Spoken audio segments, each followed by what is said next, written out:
Satang Prasanga.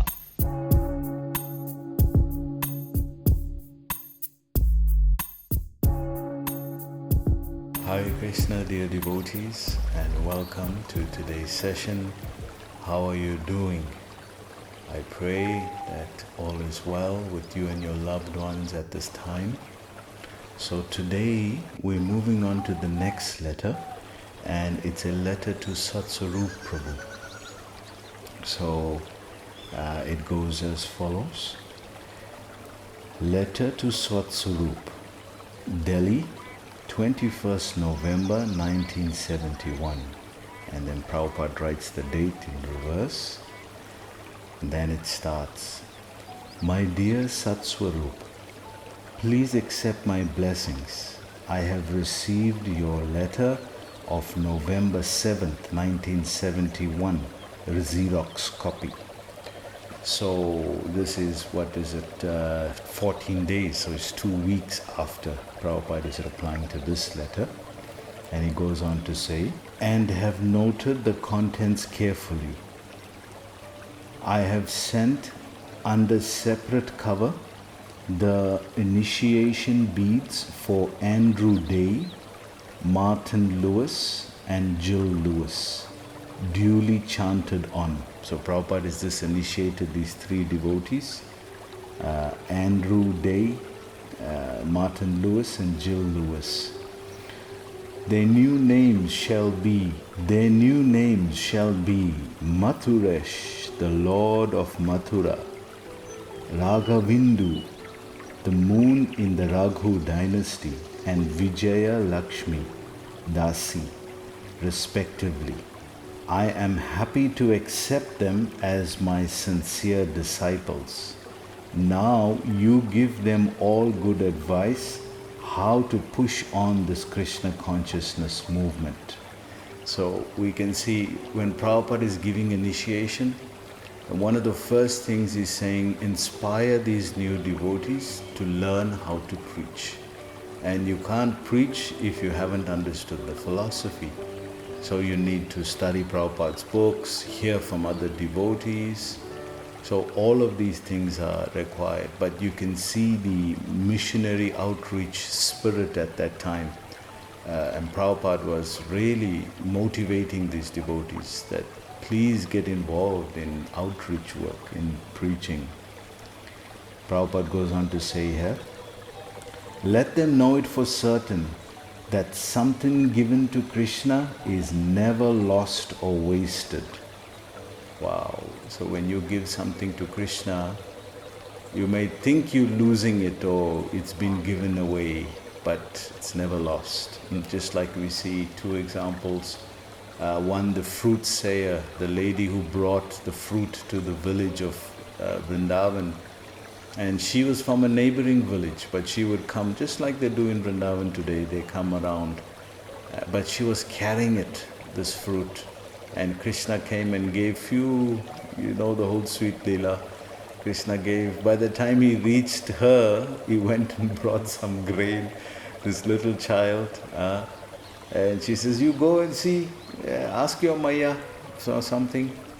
That time it was bartering system. So he goes inside and he brings a handful of grain, but his hands are so small, all the grain starts falling. So these beautiful commentaries on this, the acharyas say, this person who's holding all the universes together can't hold a little bit grain in his hand. This is what happens when bhakti is there. So he brought it and then she said, this is all I got. And she's saying, but how to argue with a child? How to argue with the little child, So she's like, okay, what to do? This little child, mother is not here also, what to do? And she just was, although she was so tired and fatigued and didn't make a sale that day, but when she looked at Krishna, she just became completely satisfied. So she took that little grape and she started to give Krishna all the fruit. But then the love came out of her heart. And she started to give more and more and more until she emptied the whole basket out. And Krishna is just playing it. He is just, oh, I don't know what's happening, And when she emptied everything out and she looked and she sees her basket was full of jewels. So, and then Sudama Brahman, Sudama went to the chipped rice. It's like third class food in India, Nobody really eats that kind of food. They do, but when they have to. Unless you make poha or some other kind of chira doi utsala, yogurt with chipped rice, very nice. Banana, very nice desserts. But nobody really likes that. It's like broken rice and, nobody really. So that's all he had, and he took it for Krishna, and it's hard, and Krishna ate. So when something is given to Krishna, Prabhupada is saying here, you're never a loser. Krishna is always gives 10, 20, 30 million times more than what you have given to him. So if you think about all the things that you have given, donated, your time, that's why when you give your time, you give your life. Now how does he reciprocate to that? He gives himself. That's why bhakti is the only thing that can purchase Krishna. Because every other material thing, yes, he can give. But when somebody gives their time, then what do you give? What material thing you can give when somebody is giving their time because they're giving their life? Then what do you give Krishna? Now he has to give himself. And that's how he becomes purchased. So it's a very sweet exchange when this happens. Prabhupada goes on to say here, and if they are determined, they may go back to Godhead very soon. Again, determination.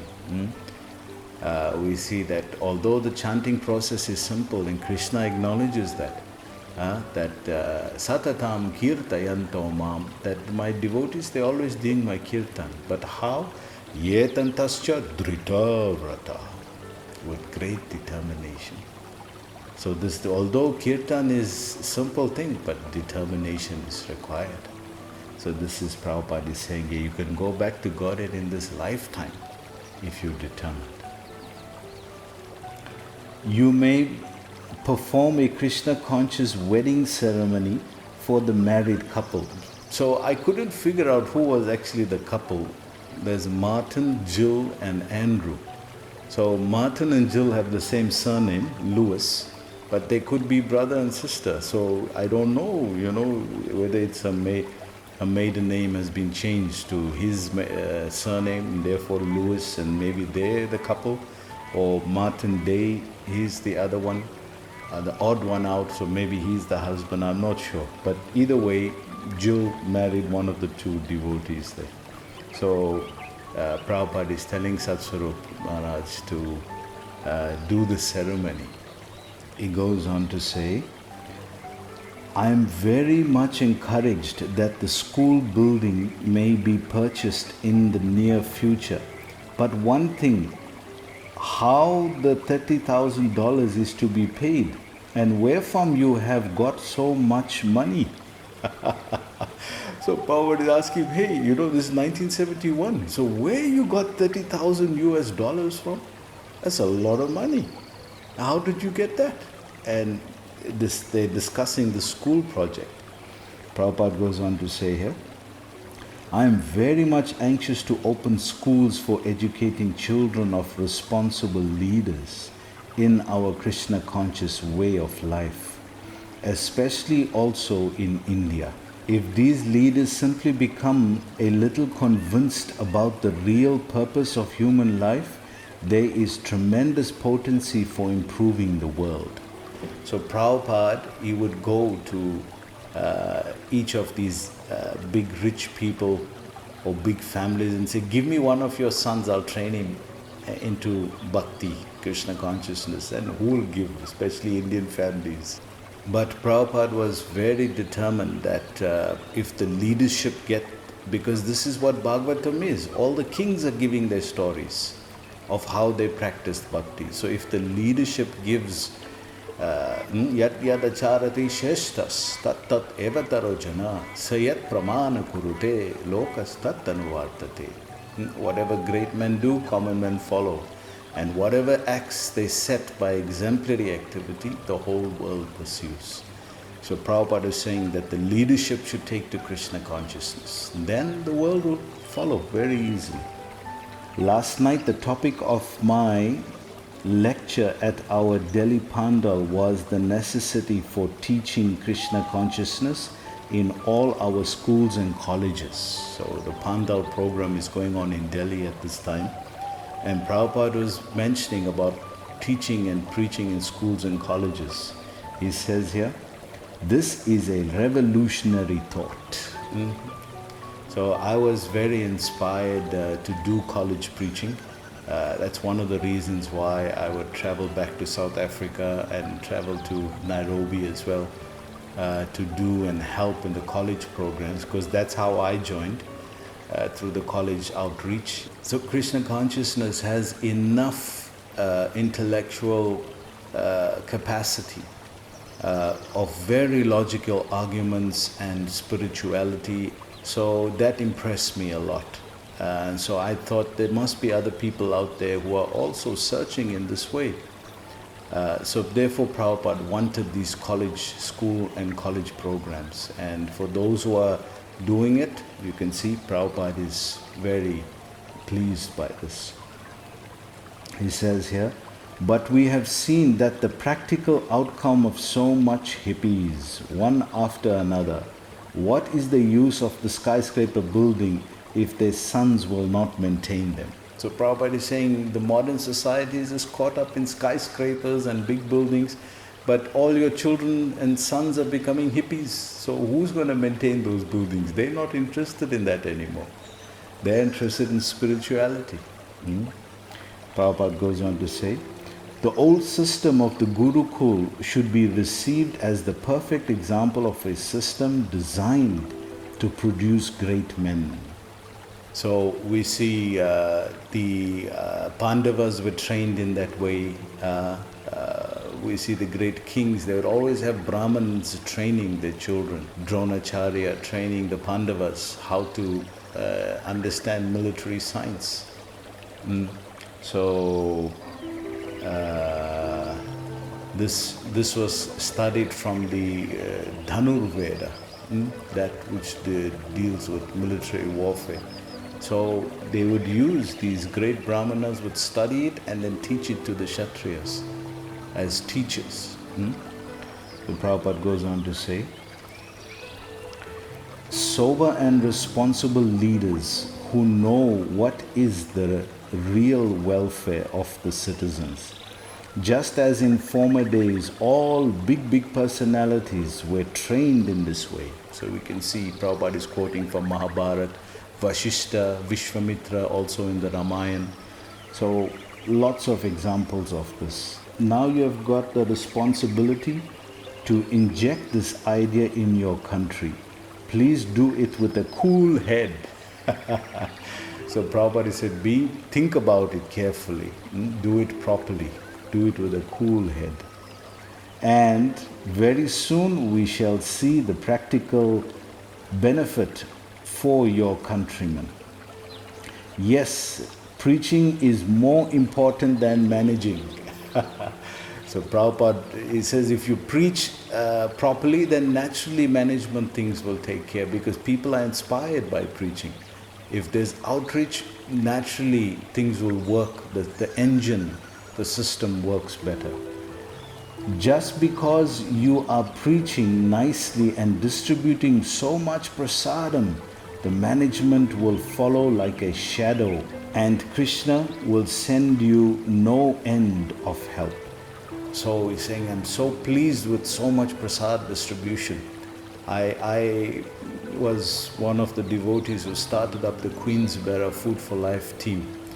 And now they're distributing 5 double-deckers pots of biryani every Saturday.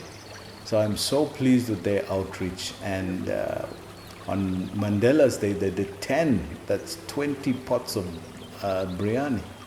So fantastic outreach. Prabhupada is so pleased when prasadam goes out. So I've been posting some of that on Facebook and things like that, just to show devotees and to encourage devotees of how much of prasadam distribution is going on, especially during this during the lockdown time. So the rest of the message was missing. It wasn't legible. So Prabhupada's letter ended there. But I think we got enough message from it for today. I hope you enjoyed today's class, and please join us tomorrow. Hare Krishna.